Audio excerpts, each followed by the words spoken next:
Just weeks ago, he feared he would die in jail, but tonight, with his fist raised, Julian Assange has walked across the tarmac in Canberra and back into his family's arms. Whether a fighter for free speech or a dangerous dissident, Julian Assange is free and back on home soil after a 14-year battle. A plea deal done, he left a US court convicted but with time already served. He admitted to encouraging his source to provide classified information, but argued he was protected under the US First Amendment.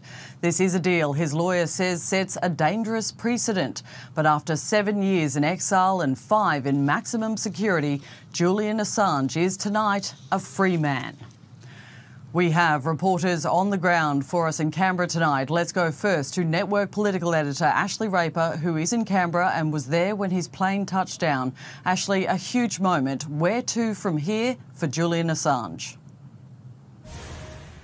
Ursula, there is a big question mark over where to from here for Julian Assange. His wife Stella has addressed the media this evening and she said today is about a celebration of him arriving home and being a free man, and it also will take time for him to heal and come to terms with his freedom. When the plane touched down this evening, Julian Assange walked out, he pumped his fist in the air. There were supporters who had been waiting for him on the other side of the fence. They cheered, he waved to them, and then his wife Stella came out and they had a big kiss and a big hug. It was certainly a moment. There have been questions about whether Mr Assange will pursue and continue with WikiLeaks, whether he will continue with journalism, but it seems that they're not the times to make those decisions at this stage. But what is clear that the campaign does not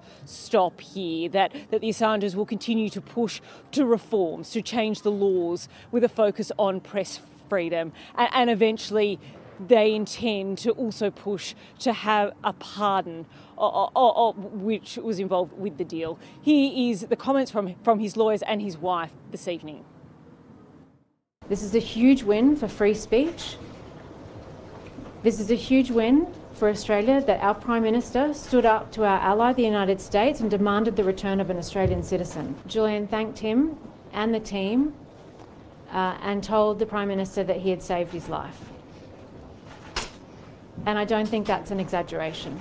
Julian has to recover, that's the priority, and the fact is that Julian will always defend human rights, will always defend victims.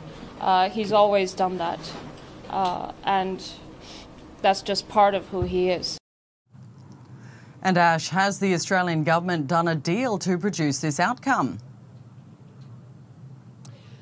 Look, I think the Australian government, and especially the Albanese government over the past 2 years, have been very involved in diplomacy, and the Prime Minister Anthony Albanese has been involved personally and has brought it up one-on-one with the US President Joe Biden, and there's been a lot of work behind the scenes, and we've heard him say that this has been very careful, patient and considered work over the past 2 years to reach it. In terms of deals, it's really Julian Assange's lawyer, and they said over the past 3 weeks, it's moved really quite quickly over the past few weeks to come to this deal, but certainly his lawyers have praised Anthony Albanese's work here. They also praised the Australia's ambassador to the United States, Kevin Rudd. He has also been integral to achieving this outcome. Now, the Prime Minister, Anthony Albanese, has also held a press conference this evening after Julian Assange's plane touched down.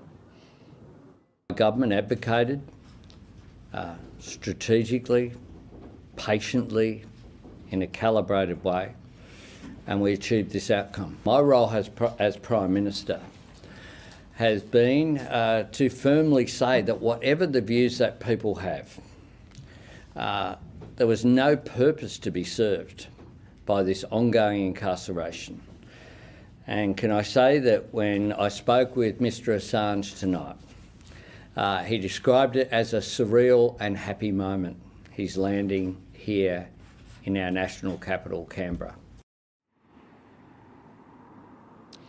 As you heard, the Prime Minister has spoken on the telephone to Julian Assange this evening. We asked his wife Stella whether there will be a meeting. She said no comment, but it is understood that perhaps the Prime Minister and Julian Assange will meet in the coming days, Ursula. Thank you, Network Political Editor Ashley Roper there. Well, let's go to Sarah Navin now. And Sarah, there was quite a large and very loud crowd of supporters to greet him in Canberra.